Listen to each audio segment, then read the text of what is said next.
A'udzubillahi minasyaitonirrajim. Bismillahirrahmanirrahim. Assalamualaikum warahmatullahi wabarakatuh. Alhamdulillah. Alhamdulillahirabbil alamin wa bihi nasta'inu ala umuri dunya waddin wa ala alihi wa sahbihi ajma'in, amma ba'du. Moga yang selalu dirahmati oleh Allah Subhanahu wa taala. Di sini kita membicarakan soal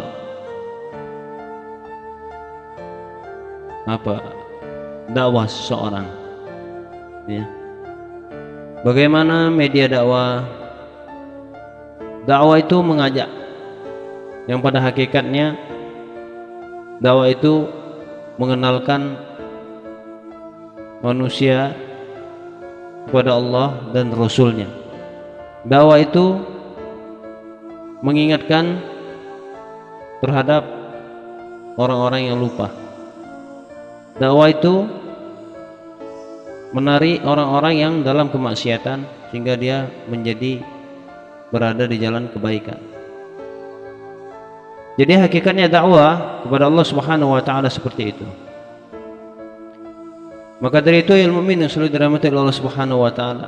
Apalagi di zaman sekarang ini, Masya Allah, ada sosok misalnya anak muda yang taat kepada Allah Subhanahu wa taala, dan dia rela mengorbankan waktunya, masa mudanya, menghabiskan segala sesuatunya untuk di jalan Allah Subhanahu wa taala, untuk mengajak makhluk-makhluk Allah yang lain atau hamba-hamba Allah yang lain yang mereka masih dalam lubang,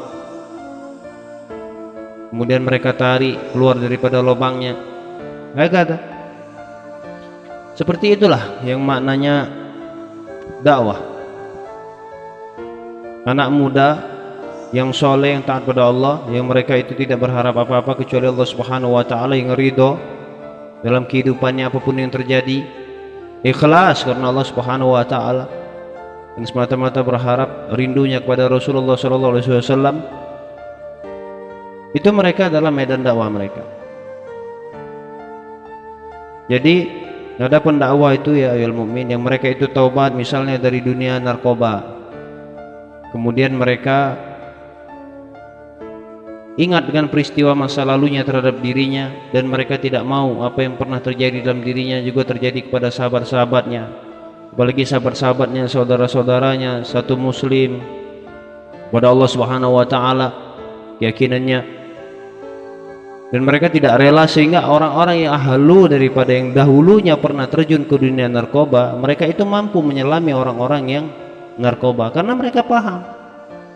Jadi mereka dakwah bisa hati ke hati, sambung hatinya.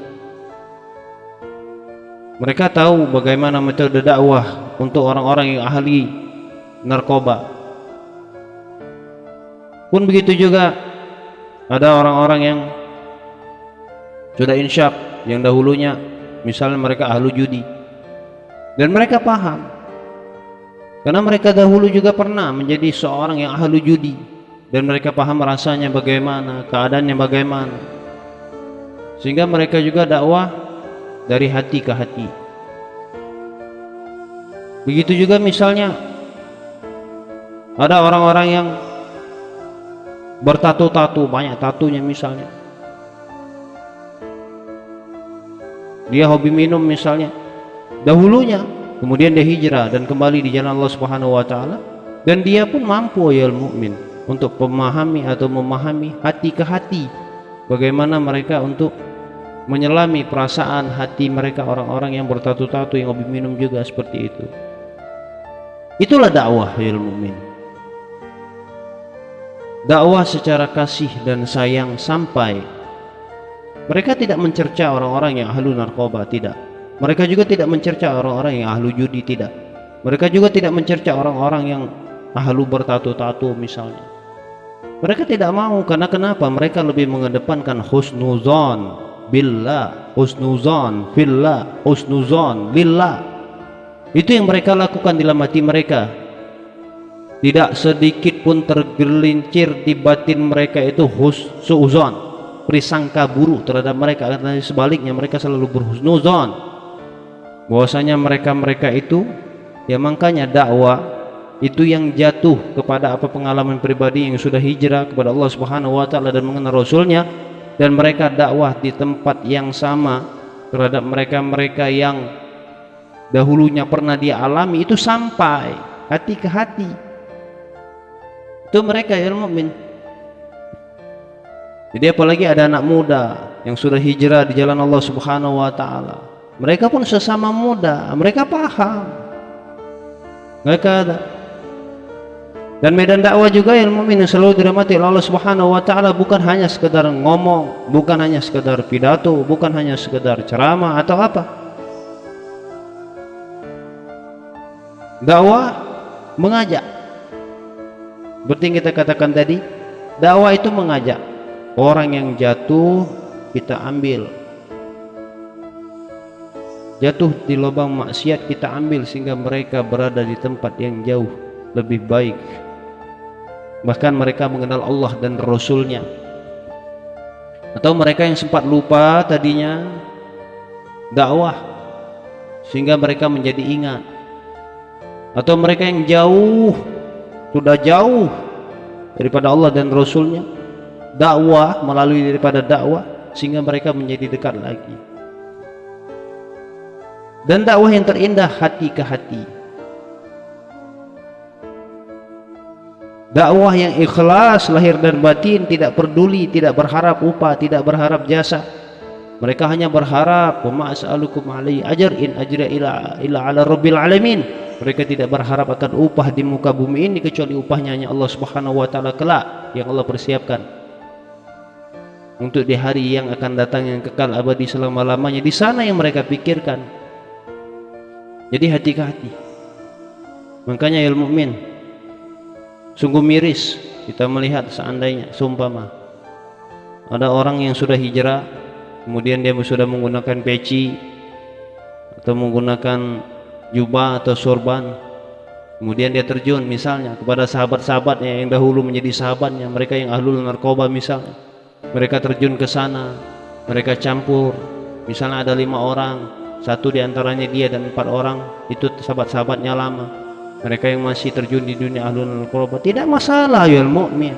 Jangan kita langsung mengecap mereka atau memponis mereka dia itu terjun kembali ke dunia narkobanya, belum tentu, tidak. Ya, di sanalah medan dakwah hati ke hati. Jadi mereka tidak mencerca, tidak mencela, tidak menghina mereka, tetapi melalui hati. Karena kenapa? Mereka paham apa yang dirasakan oleh mereka-mereka yang ahlu narkoba tadi misalnya. Begitu juga orang-orang yang hobi judi misalnya. Alafu, orang-orang yang hobi judi misalnya. Ya dia sekarang, dahulunya dia hobi judi, kemudian sekarang dia sudah pakai peci putih misalnya atau pakai jubah. Kemudian dia hadir di antara sahabat-sahabatnya yang masih di dalam medan judi. Mereka paham dengan hatinya, mereka paham, sehingga dia tidak mencela mereka-mereka. Bahkan dia juga tidak usil atau usik dengan kerjaan mereka, tapi mereka deketin. Dan jangan kita suuzon. Misal, ya ada orang 5 lagi misalnya, salah satunya dia hadir di antara mereka, belum tentu, jangan kita langsung judge mereka atau cap mereka bahwasanya dia itu atau terjun kembali atau karena jubahnya, karena pecinya dia ikut bermain, belum tentu ya mukmin. Mungkin di sana dia hanya sekedar ingin dakwah dengan cara mengajak, bukan karena ngomong, bukan karena ceramah, bukan. Di sana dia dengan hati ke hati karena mereka paham. Atau begitu juga anak-anak muda yang hobinya tato-tatuan atau hobi minum-minuman atau hobi pacar-pacaran. Kemudian mereka sudah hijrah, salah satunya sahabatnya sudah pakai peci putih, sudah pakai jubah. Kemudian mereka hadir atau dia hadir lagi kepada sahabat-sahabatnya. Belum tentu ya mukmin dia menjadi bagian dari kemaksiatan yang dilakukan oleh sahabat-sahabat. Bisa jadi dia di sana sedang interaksi hati ke hati. Karena mereka mau, karena mereka ingin mengajak sahabat-sahabatnya, udahlah kembali kita ke jalan Allah. Apa yang diajarkan oleh baginda Rasulullah SAW, hakada yal mu'min, mereka-mereka. Makanya yal mu'min, agama Allah Subhanahu wa taala, agama Islam mengedepankan yang namanya husnuzan. Sekalipun mereka berbuat atau berniat buruk terhadap kita, kita tetap husnuzan kepada mereka. Kenapa dikedepankan husnuzan, tidak ada suuzan?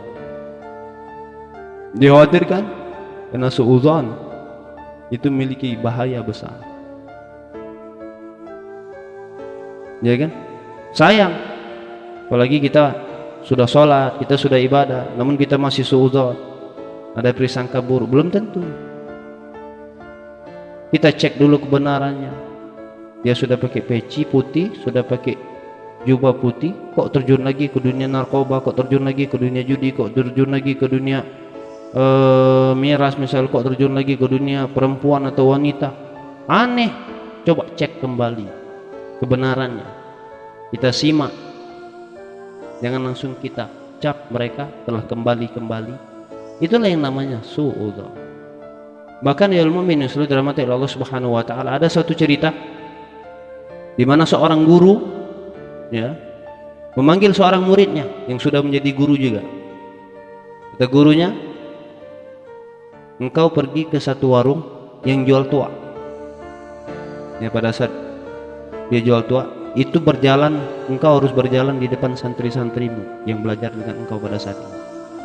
Dan engkau bawa tua itu jangan pakai asoy hitam atau apa, pokoknya pakai dengan yang jelas bahwasanya di dalamnya ada tua. Jadi ya kan, jadi pergilah murid tadi atas perintah gurunya yang sudah menjadi guru juga. Dia pergi ke warung tua, diperhatikan oleh muridnya. Yang namanya guru itu sangat diperhatikan oleh murid-muridnya. Kemana si guru? Kemana sang guru? Ya. Pergi sang guru, tiba-tiba dia masuk ke warung tua, di warung yang jual minuman. Kemudian guru tadi membawa minuman tadi secara terang-terangan, minuman keras ini secara terang-terangan di depan para santrinya. Di depan para santrinya dia berjalan. Kemudian apa yang terjadi? Ya mukmin sallallahu alaihi wasallam, Allah Subhanahu wa taala, seluruh santri yang menyaksikan peristiwa guru tadi langsung suudzon bahwasanya gurunya minum minuman keras. Masya Allah. Kemudian dia sampai kepada gurunya, dan apa kata gurunya? Di sanalah kalau engkau ingin melihat, ya, di sanalah kalau engkau ingin melihat murid-muridmu yang belajar kepada engkau masih banyak prisangka buruk terhadap dirimu yang kau lihat, apalagi terhadap orang lain, ya. Padahal santri yang belajar agama, enggak ada ilmu. Jadi kedepankan husnuzan, sekalipun maksudnya buruk atau niatnya jahat, husnuzan,